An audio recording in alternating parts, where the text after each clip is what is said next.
The Oval Lady by Leonora Carrington. A very tall, thin lady was standing at the window. The window was very high and very thin, too. The lady's face was pale and sad. She didn't move, and nothing moved in the window except the pheasant feather in her hair. Her eyes kept being drawn to the quivering feather. It was so restless in the window, where nothing was moving. This was the 7th time I had passed in front of this window. The sad lady hadn't stirred. In spite of the cold that evening, I stopped. Perhaps the furniture in the room was as long and thin as the lady in the window. Perhaps the cat, if there were a cat, would also conform to their elegant proportions. I wanted to know. I was devoured by curiosity. An irresistible desire took hold of me to enter the house, simply to find out. Before I knew exactly what I was doing, I had reached the entrance hall. The door closed quietly behind me, and for the first time in my life, I found myself inside a stately home. It was overwhelming. For a start, there was such a distinguished silence that I hardly dared to breathe. Then there was the incredible elegance of the furniture and the trinkets. Every chair was at least twice as tall as an ordinary chair, and very much narrower.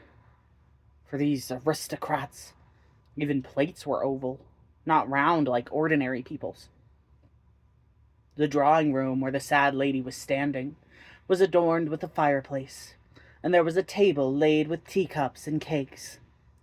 Near the fire, a teapot waited quietly to be poured. See, from the back, the lady seemed even taller. She was at least 10 feet tall. The problem was how to speak to her. Begin with the weather and how bad it was? Too banal. Talk of poetry? But what poetry? Madam, do you like poetry? No, I hate poetry, she answered in a voice stifled with boredom without turning to me. Have a cup of tea. It will make you feel better. I don't drink. I don't eat. It's a protest against my father, that bastard. After a quarter of an hour's silence, she turned around, and I was astonished by her youth. She was perhaps 16 years old. You're very tall for your age, miss. When I was 16, I wasn't half as tall as you. I don't care. Anyway, give me some tea, but don't tell anyone. Perhaps I'll also have one of those cakes, but whatever you do, remember not to say anything.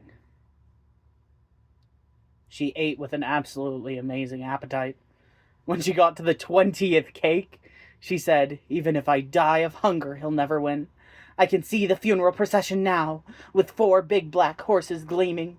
They're walking slowly, my little coffin, white in a drift of red roses, and people weeping, weeping." She began to weep.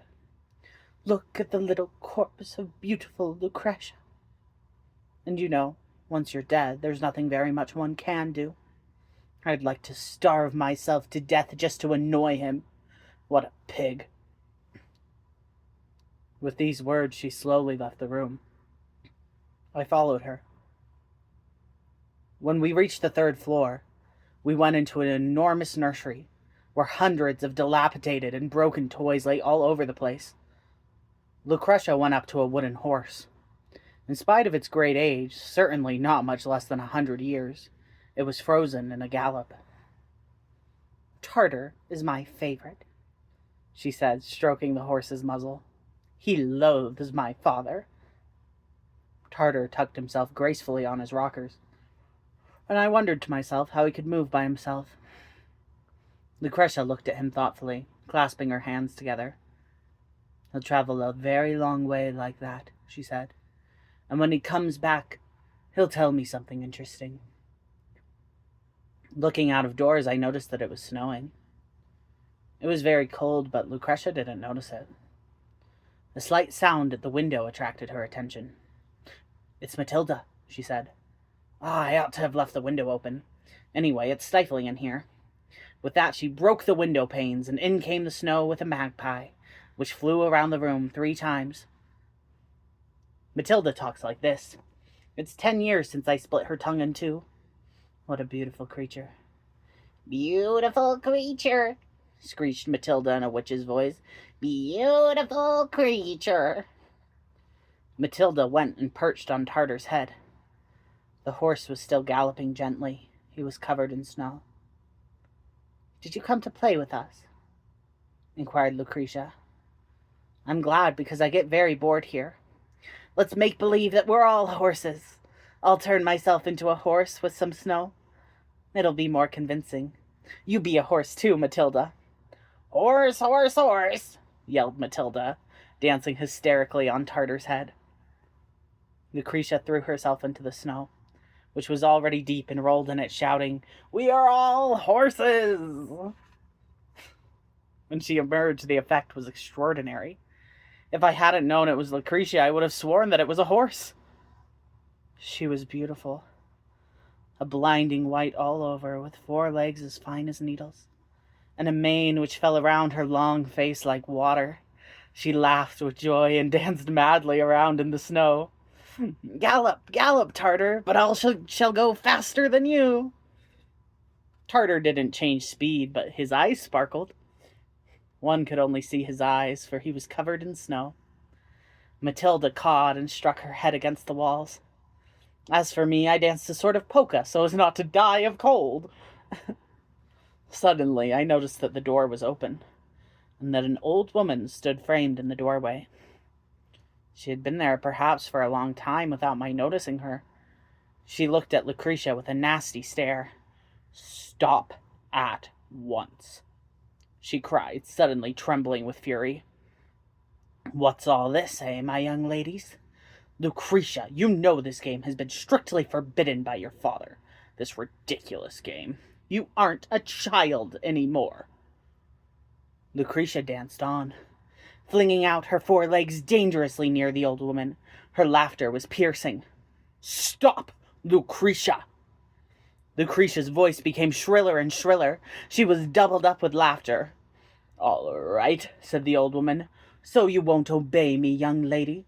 All right, you'll regret it. I'm going to take you to your father." One of her hands was hidden behind her back.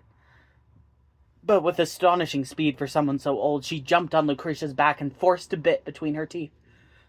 Lucretia leapt into the air, neighing with rage, but the old woman held on. After that, she caught each of us, me by my hair and Matilda by her head, and all 4 of us were hurled into a frenzied dance. In the corridor, Lucretia kicked out everywhere and smashed pictures and chairs and china. The old woman clung to her back like a limpet to a rock. I was covered in cuts and bruises, and thought Matilda must be dead, for she was fluttering sadly in the old woman's hand like a rag. We arrived in the dining room, in a veritable orgy of noise. Sitting at the end of a long table, an old gentleman looking more like a geometric figure than anything else was finishing his meal. All at once, complete silence fell in the room. Lucretia looked at her father with swollen eyes. "So, you're starting up your old tricks again," he said, cracking a hazelnut. "Mademoiselle de la Rochefort did well to bring you here. It's exactly 3 years and 3 days since I forbade you to play at horses. This is the 7th time that I have had to punish you. And you are no doubt aware that in our family, 7 is the last number.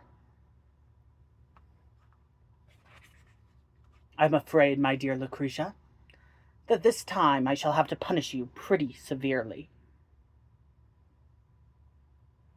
The girl who had taken the appearance of a horse did not move, but her nostrils quivered. What I'm going to do is purely for your own good, my dear. His voice was very gentle. You're too old to play with Tartar. Tartar is for children. I'm going to burn him myself until there's nothing left of him. Lucretia gave a terrible cry and fell to her knees. Not that, Papa, not that. The old man smiled with great sweetness and cracked another hazelnut. It's the 7th time, my dear. The tears ran from Lucretia's great horse's eyes and caved 2 channels in her cheeks of snow. She turned such a dazzling white that she shone like a star. Have pity, Papa, have pity. Don't burn Tartar.